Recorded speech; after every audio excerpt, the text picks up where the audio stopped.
ರಾಜ್ಯದಲ್ಲಿ ಜೋರಾಗ್ತಾ ಇದೆ Prajwal pen drive ವಿಚಾರದ ಪಾಲಿಟಿಕ್ಸ್. ಒಂದ್ ಕಡೆಗೆ ಕುಮಾರಸ್ವಾಮಿ ರಾಜಕೀಯ ಆರೋಪಕ್ಕೆ ಡಿಕೆ ಸುರೇಶ್ ತಿರುಗೇಟು ಕೊಡೋದನ್ನ ಮುಂದುವರಿಸ್ತಾ ಇದ್ದಾರೆ. ಇದು ಇಡೀ ದೇಶವೇ ಅಸಹ್ಯ ಪಡುವಂತಹ ಘಟನೆ. ಇದರಲ್ಲಿ ಯಾವುದೇ ರಾಜಕೀಯ ಇಲ್ಲ. ರಾಜಕೀಯ ಏನಾದರೂ ಮಾಡಿದ್ರೆ ಅದು ಕುಮಾರಸ್ವಾಮಿನೇ ಮಾಡಿರಬೇಕು ಅಂತ ಆರೋಪವನ್ನು ಮಾಡ್ತಾ ಇದ್ದಾರೆ. ರೇವಣ್ಣ ರಾಜಕೀಯ ಷಡ್ಯಂತ್ರ ಅಂದ್ರೆ ಕುಮಾರಸ್ವಾಮಿನೇ ಮಾಡಿರ್ಬೇಕು. ಅದನ್ನ ಕುಟುಂಬದವರೇ ಅವರ ರಕ್ಷಣೆಗೆ ನಿಂತಿದ್ದಾರೆ. ಬೇರೆ ಯಾರಾದರೂ ಹೀಗೆ ಮಾಡಿದ್ರೆ ದೇವೇಗೌಡರು ಕುಮಾರಸ್ವಾಮಿ ಅವರು ಸುಮ್ಮನೆ ಇರ್ತಾ ಇದ್ರಾ ಅಂತ ಪ್ರಶ್ನೆಯನ್ನು ಕೇಳಿದ್ದಾರೆ. ಇದು ನಮ್ಮ ಗಮನಕ್ಕೆ ಬಂದಿದ್ರೆ ಇದು ಮುಂಚೆನೆ ಹೊರಗೆ ಬರ್ತಾ ಇತ್ತು ಅಂತ ಪಬ್ಲಿಕ್ ಟಿವಿ ಜೊತೆಗೆ ಮಾತಾಡ್ತಾ ಸಂಸದ ಡಿಕೆ ಸುರೇಶ್ ಅವರು ಹೇಳಿಕೆಯನ್ನು ಕೊಟ್ಟಿದ್ದಾರೆ. ಜೊತೆಗೆ ಕುಮಾರಸ್ವಾಮಿ ಅವರೇ ರೇವಣ್ಣ ವಿರುದ್ಧ ಷಡ್ಯಂತ್ರ ಮಾಡಿರಬೇಕು ಅಂತ ವ್ಯಂಗ್ಯವಾಡಿದ್ದಾರೆ. ಅವರ ಪೆನ್ ಡ್ರೈವ್ ಪ್ರಕರಣಕ್ಕೆ ಸಂಬಂಧಿಸಿದ ನನ್ನ ಜೊತೆ ಮಾತಾಡೋದಕ್ಕೆ ಸಂಸದರಾಗಿರುವಂತಹ ಡಿಕೆ ಸುರೇಶ್ ಅವರಿದ್ದಾರೆ. ಸರ್, ನಿಮ್ಮ ಜೊತೆ ಸಮಕಾಲೀನ ಸಂಸದರು ಕೂಡ ಈ ರೀತಿ ಒಂದು ಪೆನ್ ಡ್ರೈವ್ ಹೊರಗೆ ಬರುತ್ತೆ, ಇದ್ರ ಬಗ್ಗೆ ಮೊದಲ ರಿಯಾಕ್ಷನ್ಸ್ ನೋಡಿ. ಇದು ಯಾರು ಕೂಡ ನಿರೀಕ್ಷೆಯನ್ನು ಮಾಡಿರಲಿಲ್ಲ.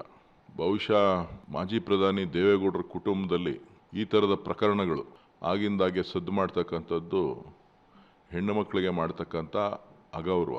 ಇವತ್ತು ಒಂದು ಕಡೆ ಮಾಜಿ ಪ್ರಧಾನ ಮಂತ್ರಿಗಳ ಮೊಮ್ಮಗ, ಇನ್ನೊಂದು ಕಡೆ ಮಾಜಿ ಮುಖ್ಯಮಂತ್ರಿಗಳ ಮಗ. ಸೊ ಇವರು ಈ ರೀತಿಯಾಗಿ ಒಂದು ಕುಟುಂಬದ ನಿರ್ವಹಣೆನೇ ಮಾಡ್ಲಿಕ್ಕೆ ಬರಲಿಲ್ಲ ಅಂತ ಅಂದರೆ ದೇಶದ ಹೆಣ್ಣು ಮಕ್ಕಳನ್ನ, ರಾಜ್ಯದ ಹೆಣ್ಣು ಮಕ್ಕಳನ್ನ ಯಾವ ರೀತಿ ಕಾಪಾಡ್ತಾರೆ. ಹಾಗಾಗಿ ಇವತ್ತು ಭವಿಷ್ಯ ಇಡೀ ಹಾಸನ ಜಿಲ್ಲೆ ಹೆಣ್ಣು ಮಕ್ಕಳು, ತಾಯಂದಿರು, ಸಹೋದರಿಯರಿಗೆ ರಕ್ಷಣೆಯನ್ನು ಕೊಡಬೇಕಾಗಿರ್ತಕ್ಕಂಥದ್ದು ಸರ್ಕಾರದ ಕರ್ತವ್ಯ. ಇದೊಂದು ಅಸಹ್ಯ ತರುವಂಥದ್ದು. ನಾವು ಹೆಣ್ಣಿನ ಬಗ್ಗೆ, ಆ ಕುಟುಂಬದ ಬಗ್ಗೆ ಏನು ಗೌರವ ಇಟ್ಕೊಂಡಿದ್ವಿ, ಬಹುಶಃ ಇವತ್ತು ಅದೆಲ್ಲವೂ ಕೂಡ ನೀರ್ಪಾಲಾಗಿದೆ.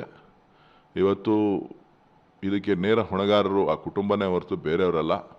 ಕಾರಣ ಏನು ಅಂತ ಹೇಳಿದ್ರೆ, ಈಗಾಗಲೇ ಅನೇಕ ಬಾರಿ CD ಪೆನ್ ಡ್ರೈವ್ ಸದ್ದು ಹಿಂದೆನೂ ಕೂಡ ಪತ್ರದಲ್ಲಿ ಹಾಸನ ಜಿಲ್ಲೆನಲ್ಲಿ ಚರ್ಚೆ ಆಗಿತ್ತು ಅನ್ನೋವಂಥದ್ದು, ಅದು ಕುಮಾರಸ್ವಾಮಿ ಅವ್ರಿಗೂ ಗೊತ್ತು ಅಂತಕ್ಕಂಥದ್ದು ಕೂಡ ಇವತ್ತು ಮಾಧ್ಯಮಗಳಲ್ಲಿ ನೋಡ್ತಾ ಇದ್ದೇವೆ.